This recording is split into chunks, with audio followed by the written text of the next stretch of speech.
All right, guys, just want to give you guys an idea today of what I carry in my day pack as a reference. So first off, I'll start with the pack itself.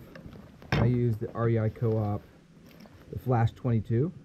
I love this pack because it's so darn durable and yet so light. So the reality is I take this pack with me backpacking or day hiking, and I use it as my stomach pack on backpacking trips, leaving from camp, and if I want to go peak bagging from there, because it's so lightweight and it's got so much utility to it. It's got really deep water bottle holders, unlike before. It used to have really shallow ones, so the newest incarnation has it. Newest incarnation has better some small daisy chains here, which work great for climbing helmets. I'll show you that later. It's got a loop here, which helps you secure climbing poles or GoPro handle or an ice axe handle. And I can show you that later as well. And here's your ice axe loop. And it's got a top pocket, and then it's got a small pocket on the inside. It's got a couple little pockets as well. One thing I do like is this feature is where I keep my keys.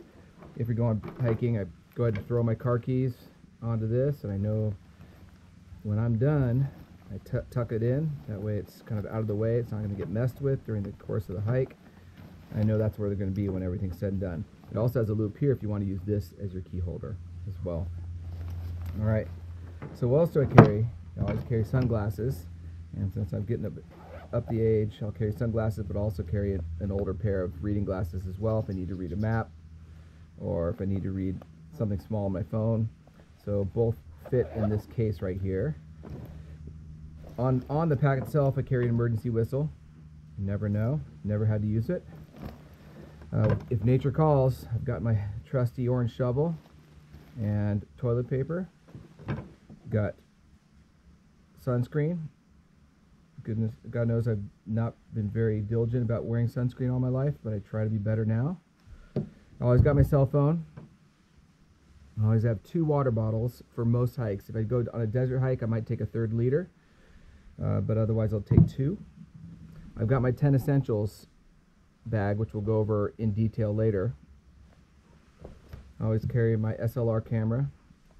I happen to carry a Sony because it's a lighter weight DSLR than my old Canon, which was an awesome camera, but not nearly as lightweight as this mirrorless camera.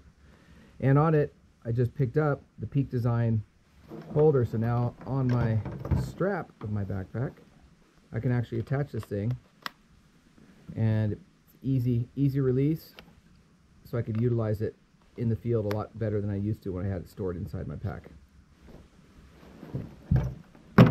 I also carry extra GoPro batteries.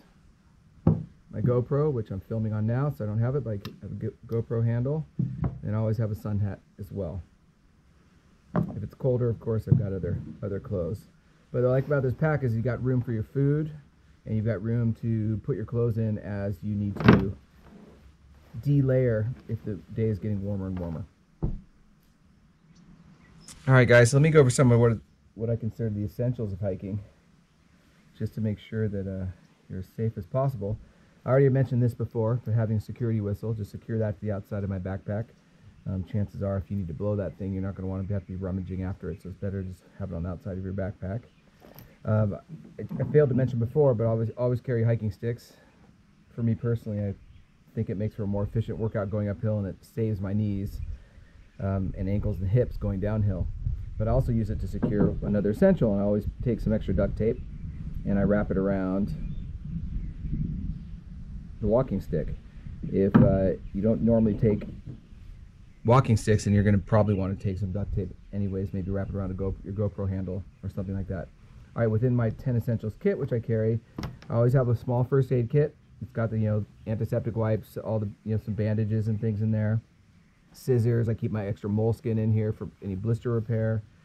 I always have a headlamp when I go on hikes, if I start early in the morning or if I know it's going to be a long hike, with an extra battery that's been charged already.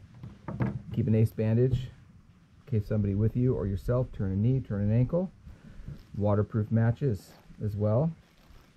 I keep extra Advil with me. I always have a lightweight compass. I go ahead and take extra cordelette. I could use this for whatever you want to do. If you need to tie up something, if you need to secure something, if you need to use this as a splint, You can help secure it. If you use as a splint, you can use the duct tape to help secure it. You can use the ace pans to help secure it. I have fire starter here as well. Normally it comes in little balls. These have been broken up. I've never used them. Thankfully, I've never needed to. I bring a candle in case you're going to be up and stuck out in the backcountry all night. It may be easier just to burn a candle as long as you can, as opposed to wasting the battery on your headlamp.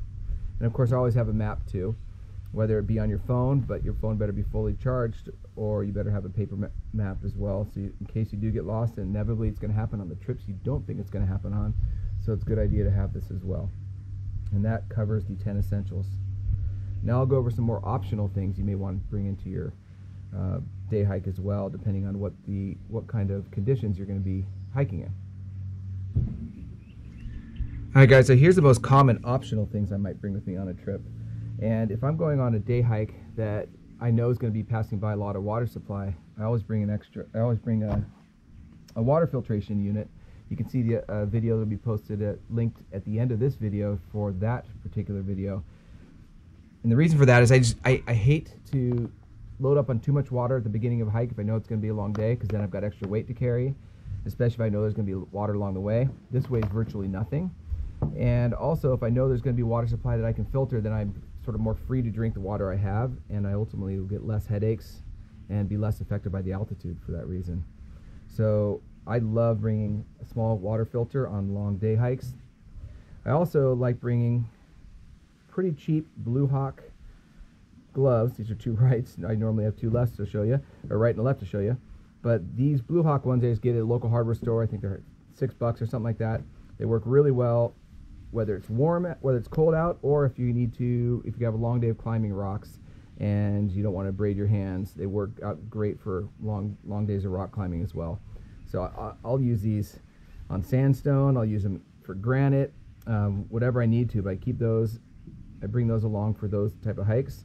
If I know I'm going to end up at a lake that we're going to want to enjoy lunch at, or stop and just enjoy the view, I will bring some bug spray.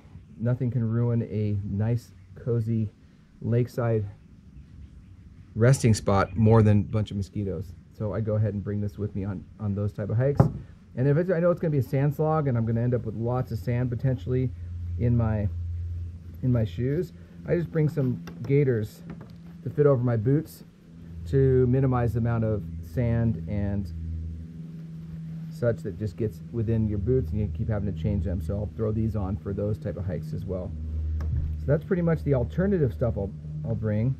And now I'm just going to add in what I bring as essentials for hiking with, if I know there's going to be any snow or ice travel to do as well, and how that works with a day pack just like this one.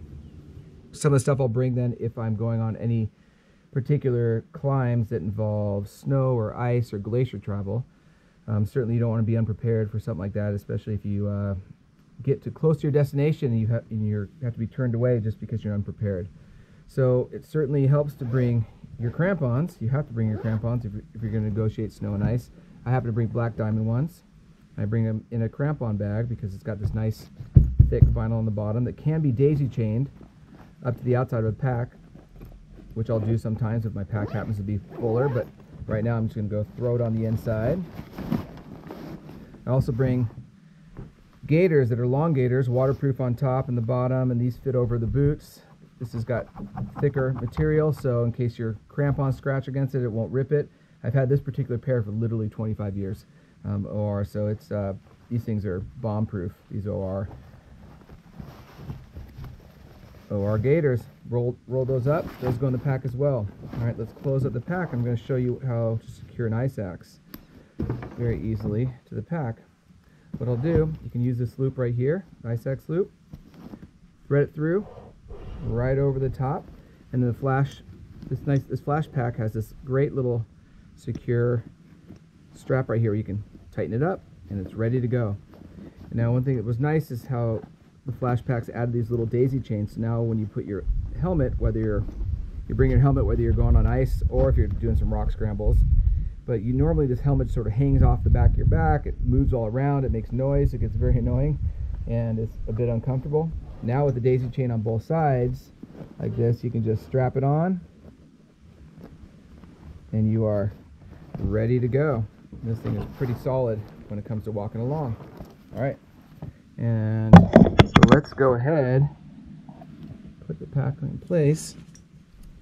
All right, so Jasper, what do you think, buddy? You think I'm ready to go hiking?